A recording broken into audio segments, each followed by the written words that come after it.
Merhaba hocam. Merhabalar. Nasılsınız bu hafta?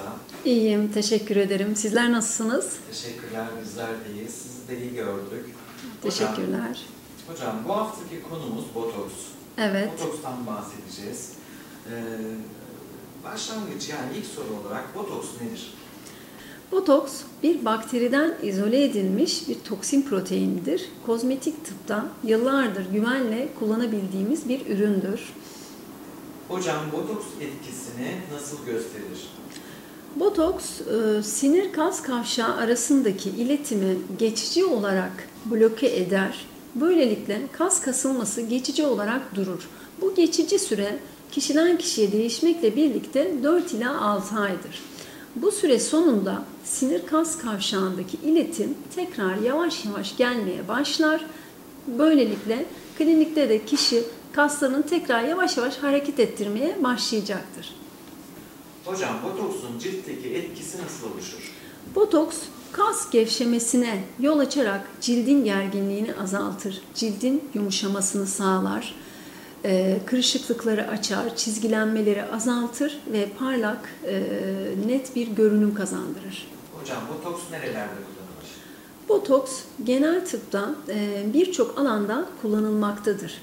Ancak kozmetik tıpta biz nerede kullanıyoruz? En sık yüzün üst 1/3 kısmında kullanıyoruz. Alın kırışıklıklarında, kaşlar arasındaki kırışıklıklarda, kaz ayağı kırışıklıklarında, burunda, burun kanadında oluşan tavşan çizgilenmelerinde, dudak üzerindeki barkod çizgilenmelerinde, bazen burun ucu kaldırmada, çene kasının çok belirgin olduğu durumlarda, kare yüz görünümünün olduğu durumlarda, yine yüz ovalini belirginleştirmek için kullanabiliriz.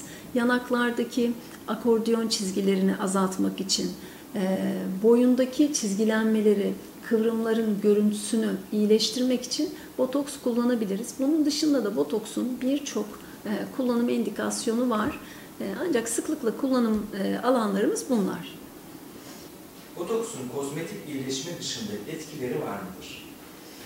Yapılmış bir çalışmada botoks yaptıranların kendilerini daha genç hissettikleri, psikolojik pozitif etkilerin olduğu, benlik saygılarının arttığı, yaşam kalitelerinin arttığı gösterilmiş. Yine yakın zamanda yapılmış bir çalışmada botoksun depresyon belirtileri üzerine pozitif etkileri olduğu da bildirilmiş. Yani botoks sadece kırışıklıkları açmakla kalmıyor, aslında ruhumuza da iyi geliyor. Örnek veriyorum, 16 yaşında bir kız, bir hanımefendi botoks yaptırabilir mi? Ya da yaş olarak kaç yaşında olunmalı, kaç yaşında olmalı ki böyle bir talepte bulunabilsin, botoks yaptırabilsin? Bunun için kesin doğru bir cevap yok. Öncelikle bizim baktığımız şey kişinin hareket halinde kırışıklıkların ne kadar olduğu ve kişiyi ne kadar rahatsız ettiği. Dinamik kırışıklıklar çok belirgin hale gelmişse ve kişiyi psikolojik olarak etkiliyorsa ve sonrasında bu dinamik kırışıklıklar statik hale geleceği için, yani hasta dinlenik halde kırışıklıkları olacağı için hastayı tam o yaşta, o yaş kişiden kişiye değişir. Bu yaş kimisi için 20 yaş olabilir, kimisi için 25, 30, kimisi için 40'lı yaşlar ve sonrası bile olabilir. Biraz da kişinin hayata bakışı, yaşamdan beklentisi, iyi görünme talebi, uygulayan hekimin yönlendirmesi de botoks yaşını belirliyor. Ben kendi pratiğimde açıkçası 24 yaş öncesi çok yapmak istemiyorum. Ama yine de 24 yaşında, 25 yaşında çok aktif kırışıklıkları olan birisine elbette ki botoks uygulaması yaparım. Hocam botoksun kasları geçici olarak durdurduğunu biliyoruz.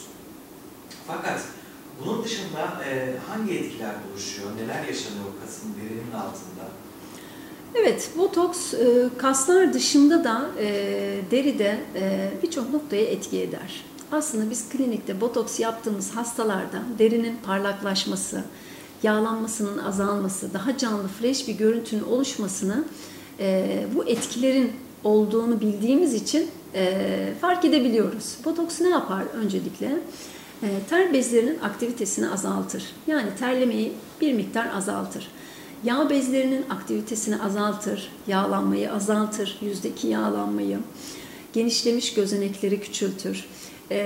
Bu haliyle botoks yüzde aslında parlak, çok güzel bir görüntü oluşturur. Yağ bezlerine etki etmesi dolayısıyla biz bunu bazen bilerek sadece bu amaçla yüzde ve saçlı deride de kullanıyoruz. Ya da aşırı terlemesi, yüzde terlemesi olan kişide yüze botoksu bu amaçla da yapabiliyoruz. Ki zaten biliyoruz koltuk altı terlemesinde, el ayak terlemelerinde biliyorsunuz ki kullanıyoruz. Bazen yüzde de bu amaçla botoksu farklı sulandırma teknikleriyle kullanıyoruz. Neden botoksa ihtiyaç duyarız? Bu sorunun cevabı basit aslında. Botoksu niye yaptırıyoruz? Kırışıklıklarımız için botoksu yaptırıyoruz. Peki bu kırışıklıklarımıza ne sebep oluyor? Yüzdeki kasların tekrarlayan kullanımı, yaşla beraber derinin orta tabakasındaki incelme ile birlikte kırışıklıklar ortaya çıkıyor.